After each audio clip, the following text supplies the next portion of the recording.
What's up, pagan people? Drew here, and I am back with another installment in my WitchyTales series. So for me, there is no other time of the year than right now that I feel more connected with the kindly ones, the Fae, and particularly Midsummer, which is fastly approaching. So I figured it would be the perfect time to share some of my encounters with the little people.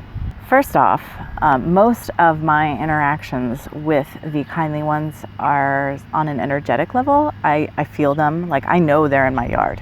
They weren't when we first moved in, but we've done a lot of work and I know that they're here and I can feel them.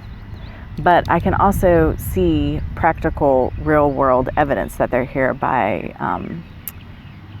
the health of my plants. They help me in my yard. They help me grow my plants. And I fully intend to create a fairy shrine in the back of my yard at some point. We have so many projects that we want to do in the yard, so many things we want to plant and create in the yard that we can't afford to just run right out and do it all. So we just do a little bit each year. So on to these stories. Of course, all of these experiences are open to my interpretation. So one of the first experiences that I had with the Fae that I'm aware of happened at Midsummer. I was having ritual with our dear friend Elle and my husband. We were camping in the woods over here in the Croatan National Forest. And we had a fire and we had cast circle and had ritual. And suddenly I was aware that there was an energy and a presence outside the circle that was curious about what we were doing. And they had like these, it was a big wooden box that trash cans were inside of off in the distance. And it was behind there. And the fact that I was aware of its presence wasn't completely unusual and I was comfortable with that. But then all of a sudden I saw it, and it to me was the energy of this thing. I can only describe it as a leprechaun or a gnome of some sort. I don't know. It was very sort of earthy in its nature, but the size and shape of it, it was, the being was probably between 2 and 3 foot tall, probably less than 3 foot. And the way it moved, it moved very quickly from the trash can up to the edge of the circle and stood outside the circle and watched us. And I could just feel that it was like, what are y'all doing? And yeah, I could perfectly see this. It was more of a silhouette. I could perfectly see the silhouette of this being. And I was like, there's a leprechaun standing outside our circle. And they were like, what? And I like pointed to where it was and nobody else saw it, but the two of them didn't see it. But later, after we released the quarters and opened the circle, we went down to, there was water, a place where you can actually launch like canoes and kayaks and things. And we walked down there and there were all these little, and they weren't fireflies. It was weird. We call them fairy lights. They were much larger than fireflies. And they moved in an interesting way. And then the energy of that whole experience too, it was there were very, very much kindly ones, wee ones, little ones about, the little people. They were out. And I honestly I've never even put it together that it was Midsummer until now. I just didn't even think about it because this was earlier in my practice and I did not have that association where I heavily felt the kindly one's energy at this time of year. So that's funny. My next experience was really weird. This was probably, I would say it was probably around 2010, somewhere in there. It was definitely, it might have even been 2009. It was probably closer to 2009. It was 2009, 2010. And I was sitting in my room and I was alone in the space. I was on a couch and there was a window behind me and there were curtains and the curtains were hanging down on top of the back of the couch. And all of a sudden, a man, a little, like, he was probably about this big, fully proportioned, naked man ran up the couch and crawled up the curtain and disappeared. And his hair was so funny. His hair was long, but it was like pulled up into this weird sort of cone shape on his head. I don't even know how, I can't even describe how I felt in that moment, because like I jumped, but it happened so quickly, and I, just caught he was moving so quickly. And I just remember sitting there for a long time like, that just happened. That just happened. What the hell?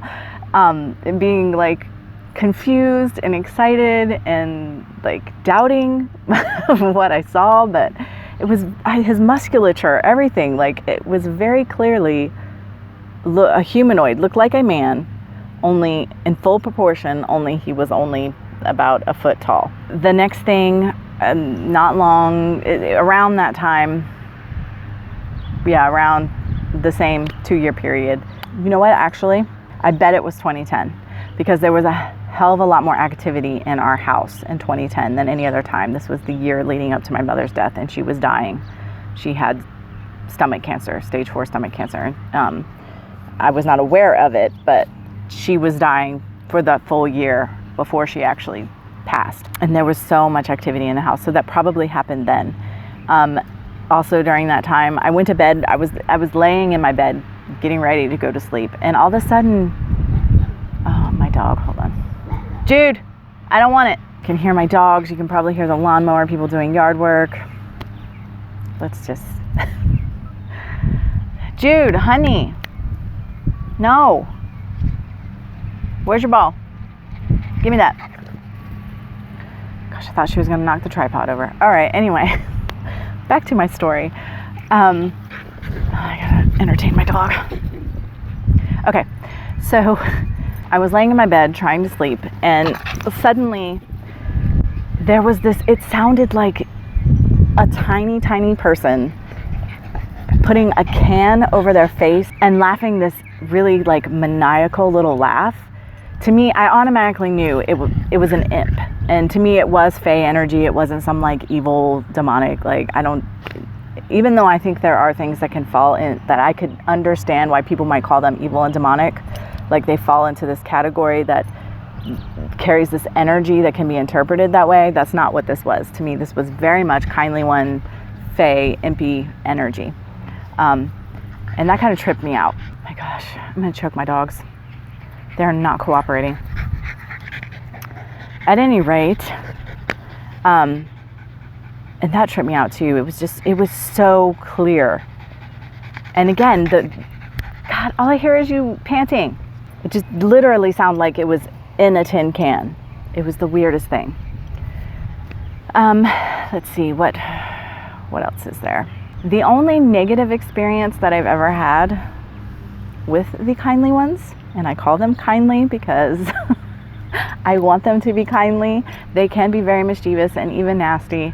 But most of I give them offerings. I have a relationship with them. So mostly my interactions with them, for the most part, are pleasant. But there was one, I was leaving the shop when I was working at Compass Rose, and I tripped and I fell.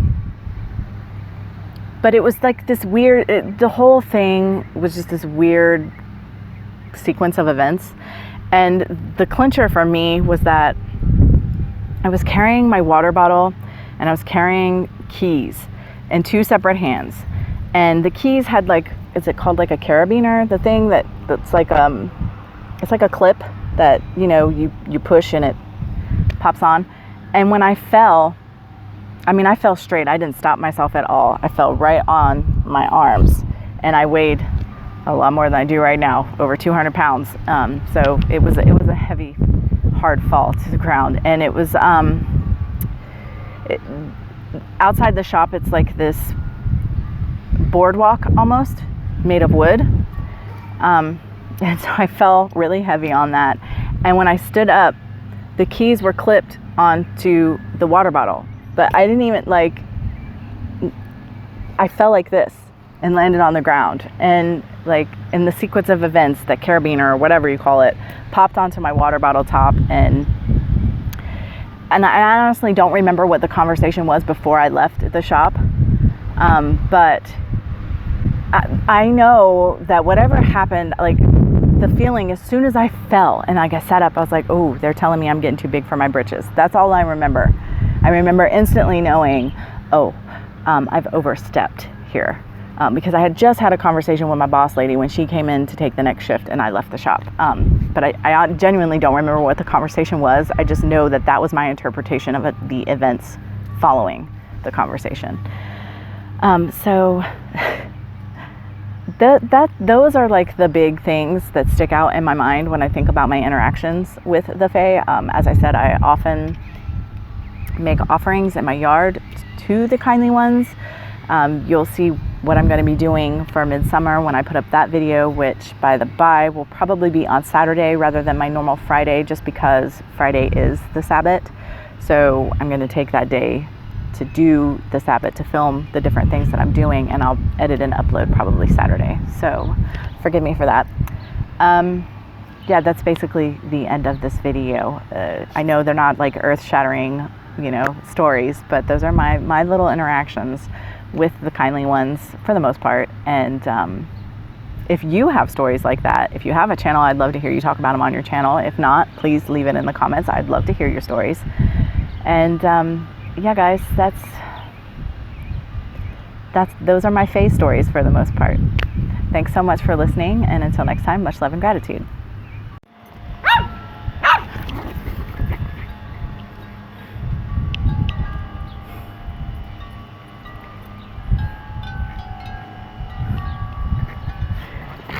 Oh, this is what I put up with.